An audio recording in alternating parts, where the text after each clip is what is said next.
Hi friends, welcome back to my channel Arjun and Roja's World. Today I am going to show you how to make super tasty and easy fresh chicken biryani, perfect for weekends. You can make this at home with simple ingredients. Let's get started. ಒಂದು clean bowl ತಗೊಂಡು ಅದರಲ್ಲಿ fresh chicken ಹಾಕ್ಕೊಳ್ಳಿ.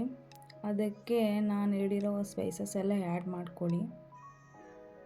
Garlic ginger paste, turmeric, chilli powder, salt, mint leaves, coriander, curd, home made curd, ಮತ್ತು ಮನೆಯಲ್ಲೇ ಮಾಡಿರುವ biryani powder, ಅದು ನಾನೇ ಮನೆಯಲ್ಲಿ ಮಾಡಿರೋದು. ಮತ್ತು ಲಾಸ್ಟಲ್ಲಿ ಧನಿಯಾ ಪೌಡರ್ ಹಾಕ್ಕೊಳ್ಳಿ. ಮತ್ತು ನೆಕ್ಸ್ಟು ಲೆಮನ್ ಜ್ಯೂಸ್ ಹಾಕ್ಕೊಂಡು ಚೆನ್ನಾಗಿ ಮಿಕ್ಸ್ ಮಾಡಿ ಅದನ್ನು 1 ಅವರ್ ಮ್ಯಾರಿನೇಟ್ ಮಾಡೋಕ್ಕೆ ಎತ್ತಿಟ್ಕೊಳ್ಳಿ. ಈಗ ಪ್ಯಾನಲ್ಲಿ ಎಣ್ಣೆ ತುಪ್ಪ ಹಾಕಿ ಬಿಸಿ ಆದಮೇಲೆ ಇದಕ್ಕೆ ಮ್ಯಾರಿನೇಟ್ ಮಾಡಿದ ಚಿಕನ್ ಸೇರಿಸಿ ಚಿಕನ್ ಸಾಫ್ಟಾಗಿ ಬೇಯೋವರೆಗೂ ಮುಚ್ಚಿ ಬೇಯಿಸಿ.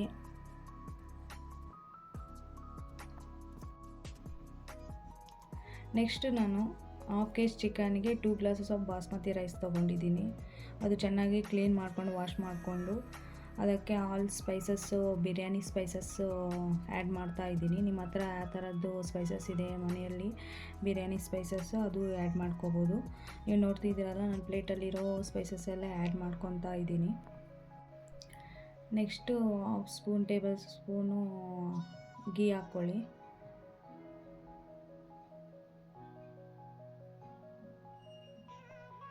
ನಾವು ಆಲ್ರೆಡಿ ಚಿಕನ್ ಕುಕ್ ಮಾಡಲಿಕ್ಕೆ ಇಟ್ಟಿದ್ದೀವಲ್ವ, ಅದು ಚೆಕ್ ಮಾಡ್ಕೊಳ್ಳಿ, ಅದು ಕುಕ್ ಆಗ್ತಿದೆಯೋ ಇಲ್ಲ ಅಂತೇಳಿ ಚೆಕ್ ಮಾಡ್ಕೊಳ್ಳಿ.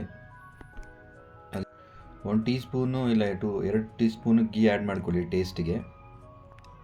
ರೈಸ್ ಏನು ನೋಡ್ತಾ ಇದ್ದೀರಲ್ವ, ಅದು 80% ಕುಕ್ ಆಗಬೇಕು. 80% ಕುಕ್ ಆದಮೇಲೆ ಅದನ್ನು ಡ್ರೈನ್ ಮಾಡಿ ಸಪ್ರೇಟಾಗಿ ಇಟ್ಕೋಬೇಕು. ಚಿಕನ್ ಸ್ಮೂತ್ ಆಗೋವರೆಗೂ ಇದನ್ನು ಚೆನ್ನಾಗಿ ಕುಕ್ ಮಾಡ್ಕೊಳ್ಳಿ. ಮಸಾಲ ಚೆಕ್ ಮಾಡ್ಕೊಳ್ಳಿ, ಅದು ಕುಕ್ ಆಗಿದೆಯಲ್ಲ ಅಂತೇಳಿ.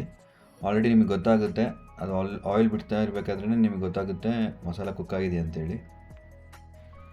ಬಿರಿಯಾನಿ ಆಗೋಷ್ಟು ದೊಡ್ಡ ಪಾತ್ರೆ ತೊಗೊಳ್ಳಿ, ಅದಕ್ಕೆ 2 ಟೀ ಸ್ಪೂನು ಗೀ ಹಾಕ್ಕೊಳ್ಳಿ. ಅದಾದಮೇಲೆ ನಾವು ಕುಕ್ ಮಾಡಿರುವಂಥ ಚಿಕನನ್ನು ಕರೆಕ್ಟಾಗಿ ಪ್ರಾಪರಾಗಿ ಸ್ಪ್ರೆಡ್ ಮಾಡಿಕೊಂಡು ಅದ್ರ ಮೇಲೆ ನಾವು ಕುಕ್ ಮಾಡಿರುವ ಬಾಸ್ಮತಿ ರೈಸ್ನ ಪ್ರಾಪರಾಗಿ ಸ್ಪ್ರೆಡ್ ಮಾಡಿಕೊಂಡು ನೆಕ್ಸ್ಟ್ ಎಲ್ಲ ಕಂಪ್ಲೀಟಾಗಿ ಹಾಕ್ಬಿಡಿ ಬಾಸ್ಮತಿ ರೈಸ್ನ.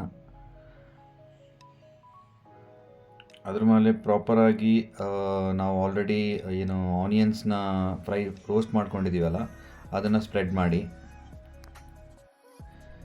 ಚಿಕನ್ ಕುಕ್ ಮಾಡಬೇಕಾದ್ರೆ ನಾವು ಸ್ವಲ್ಪ ಮಸಾಲಾನ ತೆಗೆದಿಟ್ಕೊಂಡಿದ್ವಿ, ಅದೀಗ ಅದ್ರ ಮೇಲೆ ಸ್ಪ್ರೆಡ್ ಮಾಡ್ತಾ ಇದ್ದೀವಿ, ನೀವು ನೋಡ್ಬೋದು.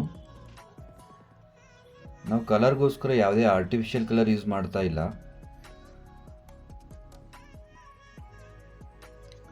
ಟರ್ಮರಿಕ್ ಪೌಡ್ರನ್ನ ವಾಟ್ರಲ್ಲಿ ಮಿಕ್ಸ್ ಮಾಡಿಕೊಂಡು ಮೇಲೆ ಹಾಕ್ತಾಯಿದ್ವಿ, ಮತ್ತು ಚಿಲ್ಲಿ ಪೌಡ್ರನ್ನ ಕೂಡ ವಾಟ್ರಲ್ಲಿ ಮಿಕ್ಸ್ ಮಾಡಿಕೊಂಡು ಕಲರ್ಗೋಸ್ಕರ ನ್ಯಾಚುರಲ್ ಆಗಿ ಯೂಸ್ ಮಾಡ್ತಾಯಿದ್ದೀವಿ, ಅದೇ ಆರ್ಟಿಫಿಷಿಯಲ್ ಯೂಸ್ ಮಾಡ್ತಿಲ್ಲ.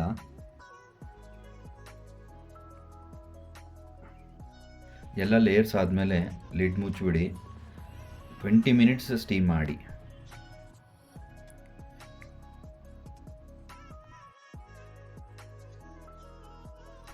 ಒಂದು quick tips friends, chicken juicy soft ಆಗಬೇಕಂದ್ರೆ ಕ್ಲೀನ್ ಮಾಡಿದ ಮೇಲೆ ಚಿಕನ್ನು 5 ಮಿನಿಟ್ಸು ನೀರಿನಲ್ಲಿ ಲೆಮನ್ ಜ್ಯೂಸು ಇಲ್ಲಾಂದರೆ ವೆನಿಗರ್ ಮತ್ತು ಸಾಲ್ಟ್ ಹಾಕಿ ಚೆನ್ನಾಗಿ ಮಿಕ್ಸ್ ಮಾಡಿ ಸೋಕ್ ಮಾಡಿ 5 ಮಿನಿಟ್ಸು. ಅದು ಚಿಕನ್ ತುಂಬ ಸಾಫ್ಟ್ ಆಗುತ್ತೆ, ಜ್ಯೂಸಿ ಆಗೇ ಆಗುತ್ತೆ. ಇದು ಟಿಪ್ಸ್ ಯೂಸ್ ಮಾಡ್ಕೊಳ್ಳಿ ಚಿಕನ್ ಬಿರಿಯಾನಿ ಮಾಡುವಾಗ. 20 ನಿಮಿಷ ಸ್ಟೀಮ್ ಮಾಡಿದ ಮೇಲೆ ಓಪನ್ ಮಾಡಿದ್ವಿ, ನೀವು ನೋಡ್ತಾ ಇರ್ಬೋದು ಸುಂದರವಾದ ಬಿರಿಯಾನಿ ರೆಡಿಯಾಗಿದೆ. ಕಲರ್ಫುಲ್ಲಾಗಿ ರೈಸ್ ಎಲ್ಲ ಚೆನ್ನಾಗಿ ಉದುರಾಗಿದೆ, ಪೀಸಸ್ ಎಲ್ಲ ತುಂಬ ಸಾಫ್ಟಾಗಿ ಆಗಿದೆ. ಈ ಥರ ಮಾಡಿದರೆ ಪರ್ಫೆಕ್ಟ್ ಬಿರಿಯಾನಿ ನೀವು ಚೆನ್ನಾಗಿ ಮನೆಯಲ್ಲೇ ಮಾಡ್ಕೋಬೋದು.